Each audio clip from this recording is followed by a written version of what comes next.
une nouvelle vidéo sur, voilà, donc ce soir je vais faire une nouvelle vidéo.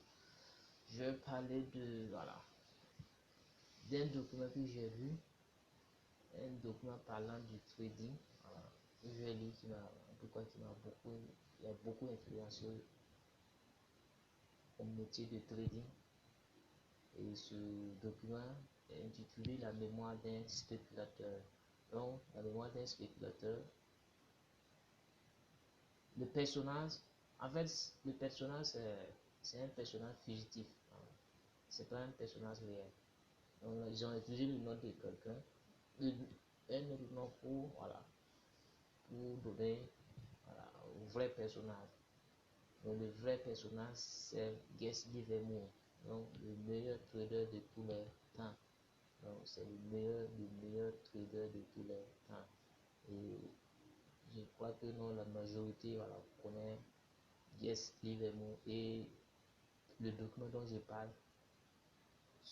les spéculateurs, les traders en tout cas qui ont en tout cas une expérience de 2 ans ou 3 ans, en tout cas qui ont quand même en tout cas une expérience qui ne débute pas et qui ont lu, voilà, voilà, sa mémoire, la mémoire de Guess Livermore. Ils ont vu en tout cas que non, leur manière de procéder a changé. Voilà pourquoi, parce que dans sa mémoire, le gars il relate, voilà, c'est son parcours, voilà, son parcours de carrière, voilà, comment il a débuté, voilà, les faillites qu'il a fait, et comment, voilà. En fait, au début de chaque chose, on est débutant, on est ignorant, on est amateur. Voilà. Comme il a dit, la spéculation comporte 3 types de personnes. Voilà, 3 types de spéculateurs. Le premier type là, la première catégorie, ce sont les vrais pigeons. Voilà, ce sont des pigeons. Voilà, les pigeons c'est quoi? C'est quelqu'un, il arrive dans un lieu, c'est pas, c'est par où on passe, c'est bon, on connaît pas les panneaux, voilà, les signes, il connaît rien. Il passe au hasard, voilà. S'il a la chance, ah, il gagne. Mais s'il n'a pas la chance, voilà, il perd. Même s'il a la chance, il va gagner. Voilà, la première fois, il va gagner. Mais la seconde fois, là, on va pouvoir le plumer. Donc, c'est celui-là, le premier pigeon, le pur pigeon. Voilà. La deuxième catégorie, c'est quoi? C'est le semi-pigeon. Le semi-pigeon, c'est celui, voilà, il vient sur le marché, voilà, il débute, voilà, il arrive à s'accrocher bien, voilà. Après, commence à écouter les gauches à droite, les gourous, voilà, des gens qui ont étudié le marché, voilà, ils prennent leurs conseils. Il n'a même pas étudié le marché lui-même. C'est les études des gens, ils prennent, voilà, et il se dit que non, maintenant je suis un trader. Voilà, je vais battre le marché. Donc, ces gens de personnes aussi, son expérience de vie, c'est pas assez long. Donc, il va perdre. Voilà, il va perdre. Le troisième maintenant, c'est le professionnel. Le professionnel. Donc, quand il dit ça, ça veut dire que lui-même, il a traversé ces 3 types de catégories. Donc, si tu veux être un trader là, il faut c'est obligatoire de passer, voilà, par ces 3 catégories. On ne peut pas sauter de l'un à l'autre, c'est pas possible. Il faut d'abord être un amateur. Et cet amateur là, on va te battre. Si tu es vraiment déterminé, tu passes le niveau de deuxième level. Tu passes au deuxième level. Si tu es encore déterminé, tu passes au troisième level. Et c'est ça le plafond. Donc, c'est ça, c'est là-bas le professionnalisme. Donc, Guess Livermore, il est passé par ces 3 catégories. C'est pour cela qu'il a pu relater, voilà, il a pu classer les différents types de traders. Donc, le gars, en tout cas, c'est ce qu'il, voilà, dans sa mémoire, c'est ce qu'il passe et il parle. C'est ce dont il parle. Donc, première catégorie, bon, selon lui, son expérience, ce qu'il a vécu. Donc, lui, il pensait que au début, il a débuté sur les bookmakers. Il n'a pas débuté sur les vrais courtiers. C'est sur les bookmakers. Et un bookmaker, c'est quoi? C'est quelqu'un, voilà, en fait, il vous fait spéculer, mais c'est un fugitif, quoi. C'est pas du réel. Ouais, c'est comme les options binaires. Donc, vous venez, il prend votre argent, vous pensez que le cours qui est en train de monter, descendre, monter, descendre, vous pensez que c'est du vrai, c'est du faux. C'est pas le vrai cours de l'appui. Donc, là-bas, il était bon. Sur le bookmaker, il était bon.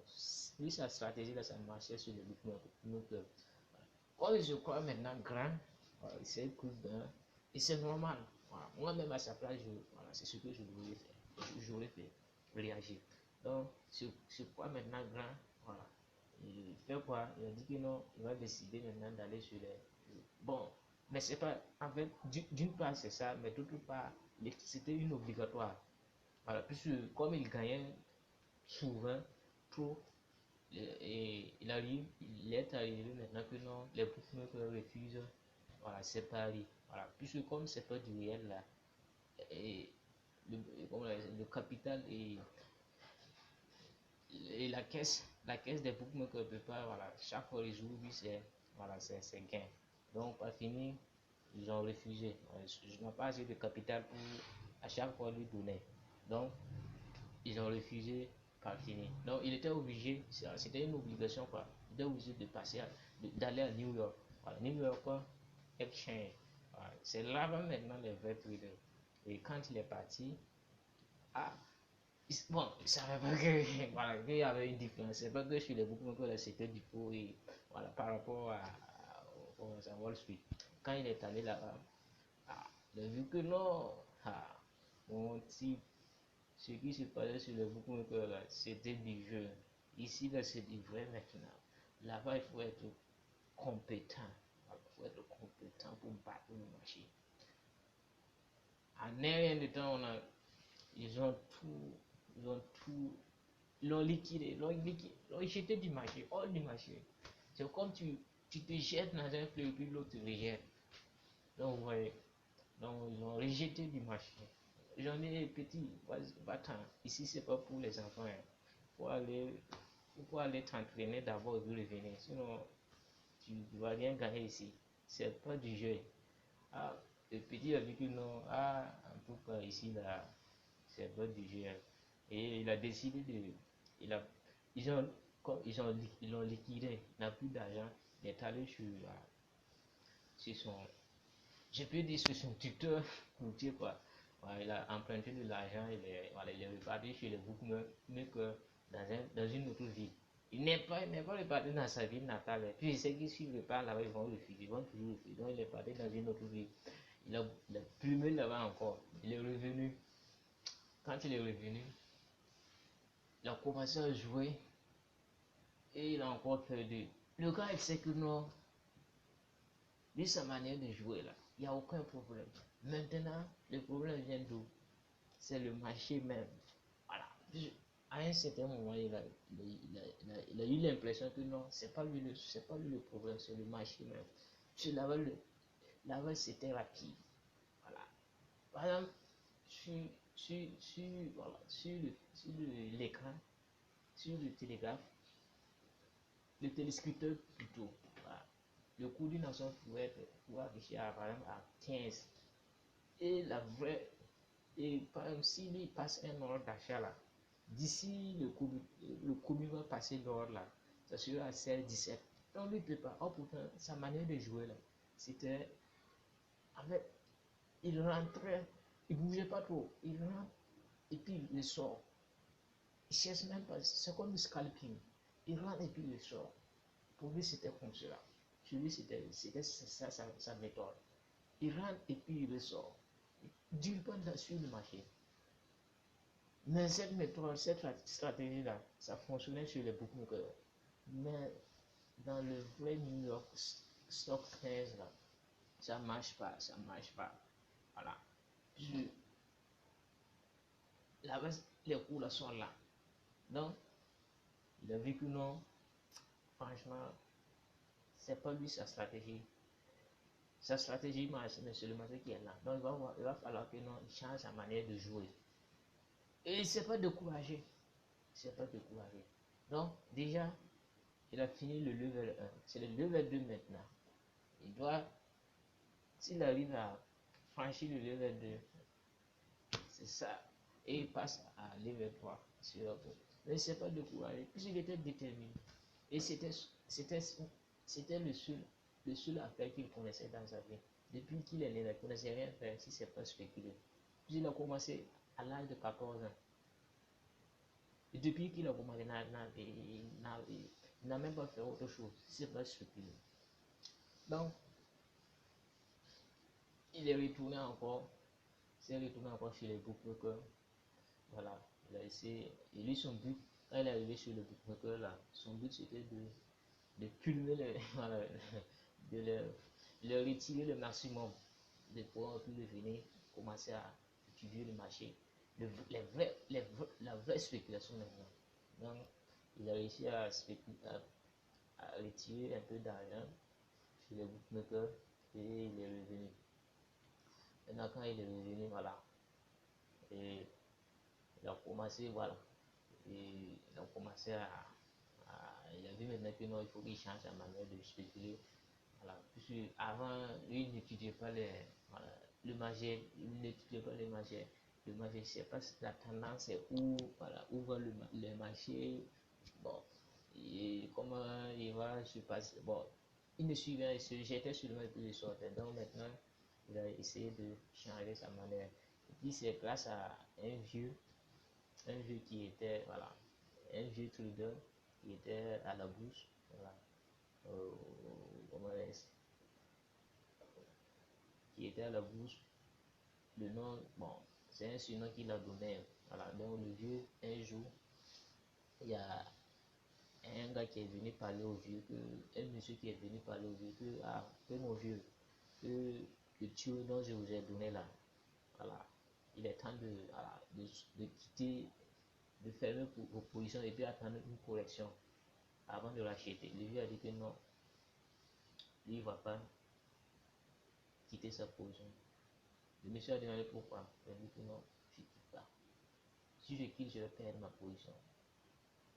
Le monsieur lui a demandé, mais vous avez gagné ou vous n'avez pas gagné? Vous êtes gagnant ou pas? Il a dit que je suis gagnant, mais je sais que si je quitte, je vais perdre ma position. Le monsieur, il ne comprenait rien. Il voulait forcer le vieux à quitter sa position. Maintenant, il s'est retourné vers Guest Livermore pour lui expliquer le problème. Et non, je donne un tuyau au vieux et je viens lui dire de quitter et puis voilà, attendre une correction avant de l'acheter. Il refuse. Il dit que non, s'il quitte, il va perdre son boulot. Garde le vieux a attendu ce qu'il parlait. Garde le vieux a attendu leur causerie. Le vieux est venu dire que non, j'ai pas dit que je vais perdre mon boulot. J'ai dit que non, je vais perdre ma position. Et je suis vieux, j'ai beaucoup d'expérience dans les marchés. Voilà. C'est pas ma première année. Donc, ce que j'ai payé pour apprendre là, je suis pas prêt encore pour. Je suis pas prêt pour payer et apprendre encore. Donc, je veux pas de double frais. Et lui, il a commencé à comprendre voilà, la sagesse du vieux. Voilà. Il a commencé à comprendre la sagesse de ses paroles. Donc, ça veut dire quoi? Ce que le vieux veut dire, c'est quoi? C'est pas dans les fluctuations que viennent les gros profits, c'est dans les grosses tendances. C'est quand la tendance est claire que non, on peut gagner beaucoup. Sinon, si vous comptez les petites fluctuations là, on ne peut pas changer ici dans ça. Donc, c'est ça maintenant.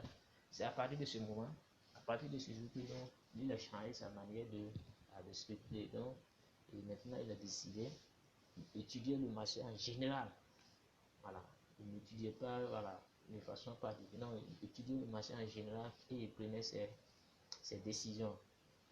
Donc, il vient de quitter de level 2 à level 3. Voilà.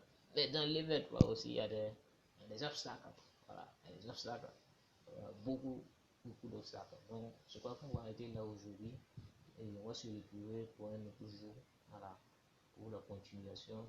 Et j'espère que vous avez aimé cette vidéo. Donc, se retrouve pour un autre jour.